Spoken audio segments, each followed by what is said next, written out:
Praise the Lord. मसीह में मेरे प्यारे भाइयों और बहनों, रियल लिविंग टीम की तरफ से मैं आप सबका स्वागत करती हूँ। और अभी तक आपने इस चैनल को सब्सक्राइब नहीं किया है तो चैनल को सब्सक्राइब करें और बेल आइकन को भी प्रेस कीजिए। साथ ही इन वचनों को आप अपने फ्रेंड्स के साथ, फैमिलीज़ के साथ शेयर भी करें। आइए वचन देखते हैं। दूसरा शमूएल उसका 24 अध्याय।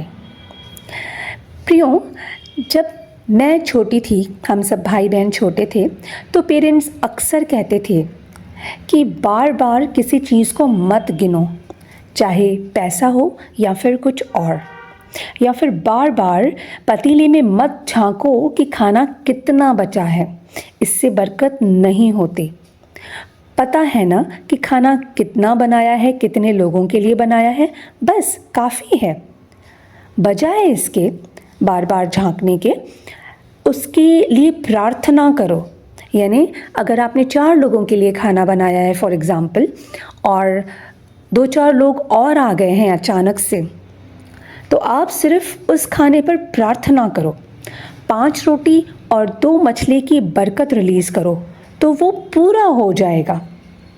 क्योंकि पता है, जब हम बार बार उस चीज़ को देखते हैं तो जाहिर सी बात है मन में कुछ तो ज़रूर सोचेंगे या फिर उसके बारे में कुछ ज़रूर बोलेंगे, जैसे कि अरे खाना तो कम है, इतने लोगों के लिए कम पड़ेगा, या फिर इतने से पैसों में घर कैसे चलेगा।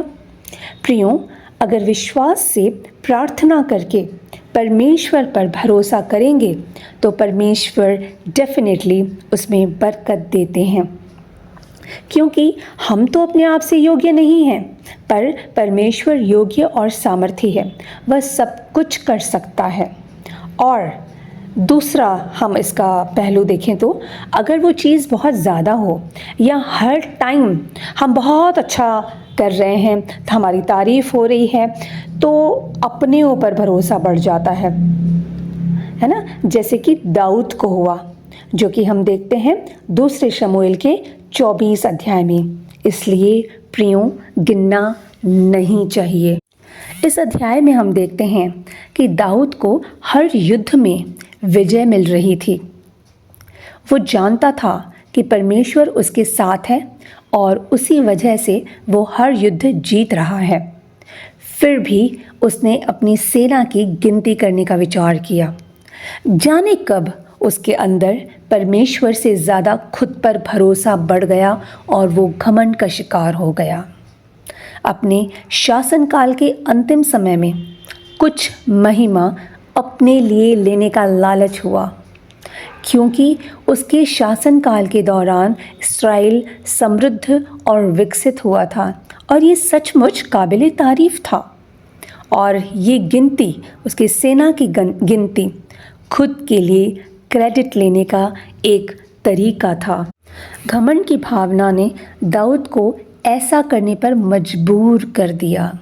जनरली ये ह्यूमन टेंडेंसी है कि काउंटिंग पर भरोसा करना और परमेश्वर को भूल जाना, मीन्स परमेश्वर से ज़्यादा खुद पर भरोसा करना, जैसे कि दाऊद ने भी किया। प्रियों, जबकि उसका सेनापति योआब और सेना के कैप्टन्स ने दाऊद को ऐसा करने से मना किया, फिर भी दाऊद नहीं माना। जब उसके सेनापति ये जानते थे कि विजय उनकी वजह से नहीं पर परमेश्वर की वजह से मिल रही है, पर दाऊद ने इस बात को कैसे अनदेखा कर दिया। कब उसे अपने ऊपर भरोसा बढ़ गया। प्रियों, इसलिए हर परिस्थिति में परमेश्वर पर भरोसा करें। चाहे आप कितने भी टैलेंटेड हों, आप कितने भी फाइनेंशियली स्ट्रॉन्ग हों, कितने ही अच्छे आइडियाज़ आपके पास हों, पर बिना परमेश्वर की मदद के, बिना उसके अनुग्रह के हम कुछ नहीं हैं। इसलिए हमेशा याद रखें कि परमेश्वर का सामर्थ्य हमारे अंदर है, उसी वजह से हम आगे बढ़ पाते हैं, विजय हासिल कर पाते हैं। लेकिन जब परमेश्वर से ज़्यादा खुद पर भरोसा बढ़ जाता है तो परमेश्वर एक झटका देता है ताकि आप अपनी असलियत पहचान सकें। इसलिए प्रियों, चाहे आप कितने ही टैलेंटेड क्यों ना हों, अपने आप को परमेश्वर के सामने शून्य बनाएं और सारी महिमा परमेश्वर को दें, तो वो आपको और भी ऊंचा उठाएगा। फिर जनगणना होती है और दाऊद के मन ने उसे दोषी ठहराया, क्योंकि वो जान चुका था कि इतने से सैनिकों के साथ इतने युद्ध जीतना पॉसिबल नहीं था बिना परमेश्वर के, क्योंकि इतने सैनिकों के साथ बड़े बड़े युद्ध को जीतना नामुमकिन है, पर परमेश्वर के द्वारा ही ये संभव हो पाया है। फिर उसने यहोवा से प्रार्थना की।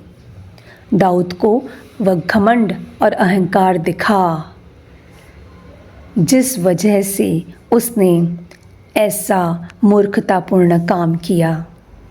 परमेश्वर को घमंड और अहंकार पसंद नहीं है, वो उससे नफ़रत करते हैं। इसलिए परमेश्वर ने दाऊद को सज़ा दी। फिर दाऊद ने यहोवा के लिए वेदी बनाई और होम बलि और मेल बलि चढ़ाए। मीन्स पश्चाताप किया। होम बलि मतलब पश्चाताप करना, और मेल बलि यानी परमेश्वर से मेल करना, यानी परमेश्वर के साथ संगति करने का आनंद लेना। ये है होम बलि और मेल बलि, जो कि उस वक्त दाऊद ने परमेश्वर को चढ़ाए। फिर यहोवा परमेश्वर ने प्रार्थना सुनी और इस्राएल से विपत्ति और परेशानियां दूर हो गई। फिर दाऊद पाप और उसके दंड के अवसर को आराधना के अवसर में बदल देता है, जो कि हम देखते हैं बाइबल में भजन संहिता। वो पूरा आराधना के ऊपर है। परमेश्वर की आराधना दाऊद ने किया, और वो पूरा भजन संहिता का चैप्टर, पूरा बुक जो है वो उसी के ऊपर है। अब दाऊद ये जान चुका था कि हर वक्त, हर घड़ी, हर तकलीफ़ हो या आनंद हो, परमेश्वर की आराधना करना ज़रूरी है। जब परमेश्वर की आराधना करते हैं तो परमेश्वर हर परिस्थिति को बदल देता है, और परमेश्वर ने ऐसा किया भी। प्रियों, हर वक्त परमेश्वर की आराधना में लौलीन रहें। चाहे कितना भी है, चाहे कुछ भी है, उसे गिने नहीं, उसके बारे में बार बार नेगेटिव जो थॉट्स हैं वो ना रखें, क्योंकि जितनी बार उन चीज़ों को आप देखेंगे, गिनेंगे, मन में एक नेगेटिव थॉट ज़रूर आएगा, और अगर वो चीज़ें ज़्यादा हुई तो अपने ऊपर घमंड आएगा। दोनों ही चीज़ें सही नहीं हैं। इसलिए परमेश्वर पर भरोसा करें, उसकी आराधना करें। वो आपकी हर परिस्थिति को बदलने वाला परमेश्वर है। Thank you.